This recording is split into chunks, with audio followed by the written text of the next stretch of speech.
New York City is one of those places where people barely have time for themselves, let alone anyone else. When someone gets sick and you tell them, "Hey, you should see a doctor," they always say the same thing. "Who has time for that, man? I'm way too busy." But even in this crazy busy city, there are so many buried stories in the crowds around you that you'd never even know about. Those stories stay buried until someone decides to tell them. And that's exactly what I want to do today. In Manhattan, there's this building in a pretty famous area. I won't mention the exact location because of some legal issues, you know how it is. This building is pretty well known, and a lot of YouTubers have made videos about it. But the real story that I found out through internet articles and my own personal research, that's what I'm going to tell you today.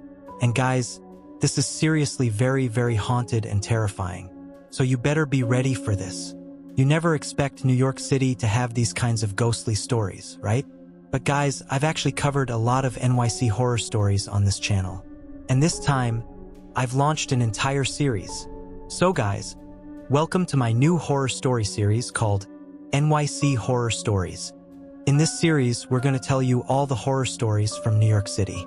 I'm going to handpick stories for you that probably no one has ever heard before. I don't want to tell you those same old, overused stories about the usual haunted places. I want to tell you stories that are deeply buried, that no one has ever heard because no one wants to listen. No one wants to tell these stories because maybe they'd be shaking too much while telling them. These are those kinds of stories. This might ruin your sleep for nights. But hey, let's get started. The story begins. So there was this girl named Jessica. She had just gotten a job at a big tech company in Manhattan, and she was super excited because she finally got her own apartment. And not just anywhere, she got a place in one of the most expensive areas in the city. She was thrilled about it. Jessica was really excited, but there was something that her real estate agent had said that kept bothering her.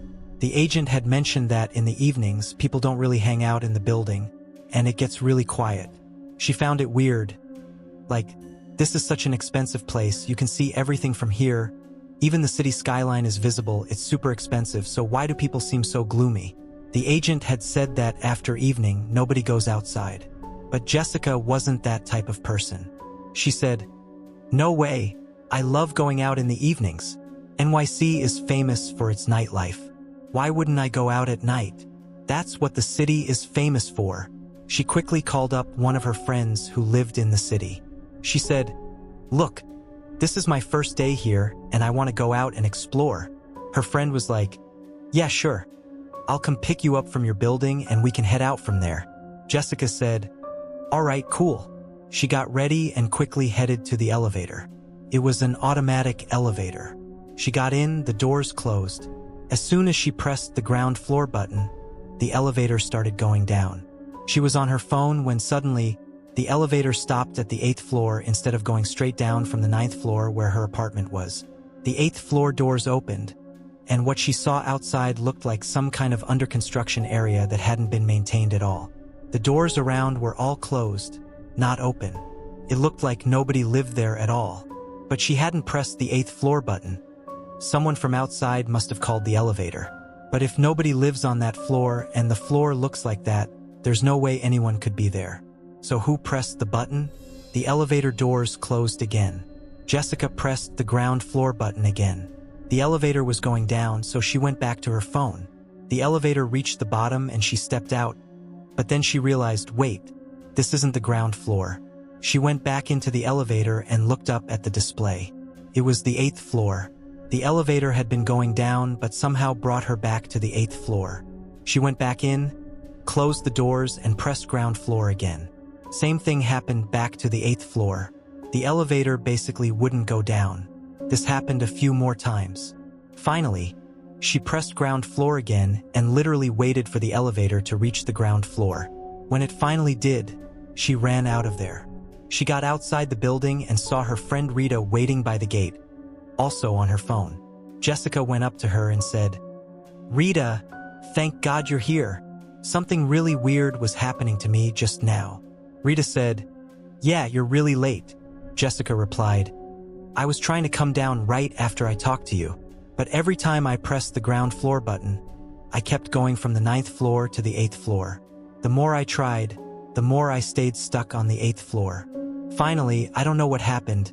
Maybe some technical error got fixed, and I made it to the ground floor. Jessica said, "Let's forget about all this stuff and go have some fun. It's my first day here. Let's party a bit, do some shopping." Rita warned her, "All this shopping you're talking about, NYC is really expensive, you know? It's your first day. But this city is super expensive. And on top of that, you got a place in Manhattan." Jessica said, "I'm not worried about it. My salary is really good. I can afford everything. Plus, I've invested my money in all the right places." The real horror begins. Around 3 to 4 a.m., Jessica finally came back home. Her friend dropped her off at the gate on her scooter. She got off and started walking into the building. It was completely silent, of course, because it was 3 to 4 in the morning. Obviously, no one would be around. But still, this is NYC and especially Manhattan. There are always people around at night. As she walked inside, even the reception desk was empty. Complete silence, as if nobody lived in the entire building. She went toward the elevator. As she approached the elevator, it opened by itself. She hadn't even called it, and the elevator opened automatically. She figured it must be some sensor or something. She went inside and pressed the 9th floor button, then got back on her phone. A lot of time passed. Her floor never came.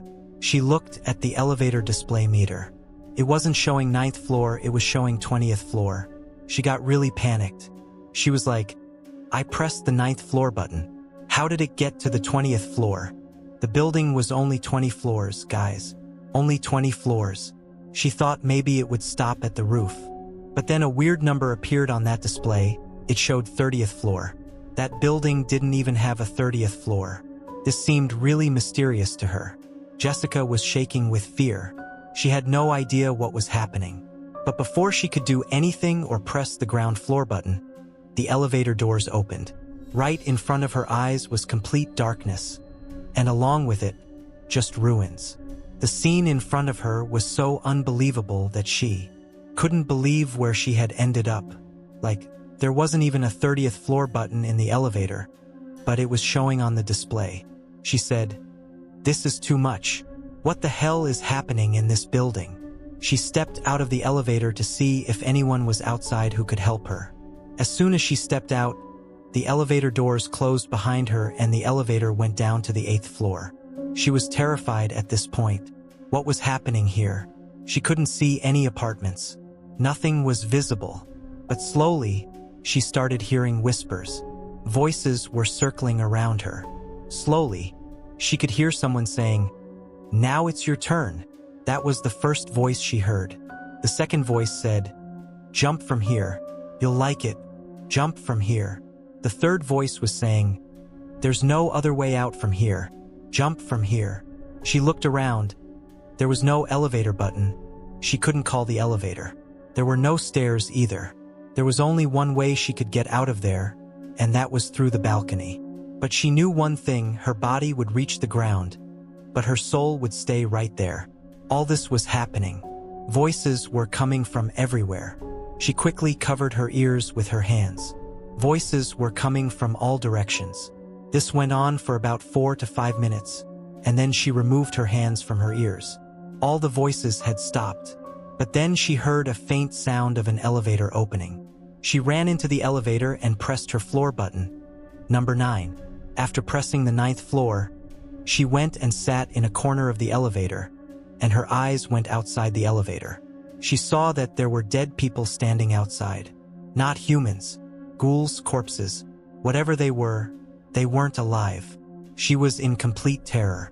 She finally understood that all those voices she was hearing were the voices of these dead people who wanted her to join them. The doors started closing. Even as the doors were closing, she kept staring at all those dead faces, realizing that these seriously weren't humans whose voices she was hearing. The doors finally closed and the elevator went straight to the 9th floor. She ran into her apartment. All the stuff she had unpacked the day before, she started packing it all back up. She quickly packed everything and left the apartment. She locked the door. She was about to press the elevator button, but then said, No, I'm not taking the elevator. It might take me back to the 30th floor again. I'll take the stairs instead. She picked up her briefcase and started going down the stairs. She had no idea that the place where she kept ending up in the evening, the 8th floor, she was going to pass through there again. She came down the stairs and had just reached near the 8th floor when she heard that voice again. Now it's your turn. This time she got completely frustrated and said, "Who are you?" Then she started following that voice. Following it, she found an open door. She went inside. There was a woman standing in front of her now. Jessica started screaming at her. "What is all this? Why are you bothering me? You show up everywhere. You're everywhere. Who are you?" She couldn't see her face because the woman was standing facing the balcony. Then Jessica said, "Turn around and show me your face." She turned around and showed her face. Jessica was shocked. The face wasn't someone else, it was Jessica herself. It was Jessica herself who was forcing her to say all this stuff, forcing her to do all this stuff, making all this happen around her. Seeing all this, she fainted.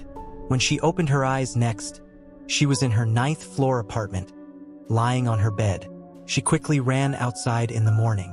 There was nothing outside. No such apartment on the 8th floor. No 30th floor number on the elevator. Nothing was there. Of course, after all this happened to her, she vacated the apartment that same day. But this mystery was never solved. This mystery got buried within that apartment in just that one day. It was never solved. The truth about this building. Guys, it's said that this building in Manhattan literally has a record of people taking their own lives from the 8th floor. A lot of people. It's not like we're talking about just 1 or 2 people here. We're talking about 5, 10, 20 people who have been noticed to have taken their lives from there. The 8th floor is where all this stuff happens. But how it happens and why it happens, that's a mystery. And guys, what happened to Jessica today? Jessica survived, thankfully. But what happened to her still happens to many people today. And now the building management doesn't even record these incidents. They don't give statements saying, yes, this many people have lost their lives. Maybe they're ashamed, or maybe they themselves don't understand how this stuff can even be possible. How is this even possible? But the people who live in that building, they take their own precautions. But still, guys, in this building, even today, no one goes out after evening. And guys, at the end of this video, I just want to tell you what I said at the beginning. No matter how tangled up this city gets in itself, no matter how much people don't pay attention to others, stories are something that come in front of you. And when you try to crush those stories, they follow you and you can't stop them. You have to deal with them. You have to give them shelter in your home. Thank you. If you enjoyed this horror story, make sure to like and subscribe for more New York horror stories. What do you think happened in that building? Let me know in the comments below. Until next time, stay safe out there.